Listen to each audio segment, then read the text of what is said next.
মালিক তুমি ছাড়া তো আমাদের আর কেউ নাই, তুমি ছাড়া তো আমার আর কেউ নাই। আল্লাহ গো তুমি যদি মাফ না করো কে আমাকে মাফ করবে? তুমি যদি মাফ না করো কে আমাকে মাফ করবে? তুমি যদি আমাকে মাফ করো তাহলে তোমার কোনো দিকে কমবে না, তুমি যদি আমাকে মাফ না করো তোমার কোনো দিকে বাড়বে না। আল্লাহ গো তুমি আমাকে মাফ করে দাও। সারাটা জীবন অন্যায় কাজ করেছি, সারাটা জীবন নাফরমানি করেছি, আমার কাছে কালেমার দাওয়াত কম আসে নাই, আমার কাছে কালেমার দাওয়াত কম আসে নাই, আমাকে লোকেরা কম বোঝায় নাই। ও আল্লাহ তুমি আমাকে মাফ করে দাও। মাফ না করলে কোথায় যাব, কার কাছে যাব?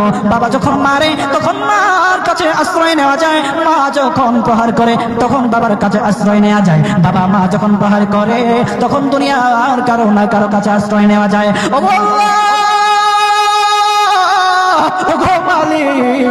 তুমি যদি আমাকে মারো, তুমি যদি আমাকে আযাব দাও, ওগো আল্লাহ কার কাছে যাব, কার কাছে গিয়ে মাফ চাইবো? ওগো আল্লাহ মেহেরবানি করে মাফ করে দাও। এইরকম কান্না করতেছে, চোখের পানি তার এমন ভাবে পড়তেছে, দাড়ি ভিজতেছে, দাড়ি ভিজে জমিনের মধ্যে চোখের পানি পড়তেছে, কান্না করতেছে। বান্দাটা কান্না করতে আমার আল্লাহর কাছে এমন গ্রহণযোগ্যতা অর্জন করেছে, মহান আল্লাহ রাব্বুল আলামিন তার ডাকে সাড়া দিয়া তার জিন্দেগির সব গুনাহ মাফ করে দিয়েছেন।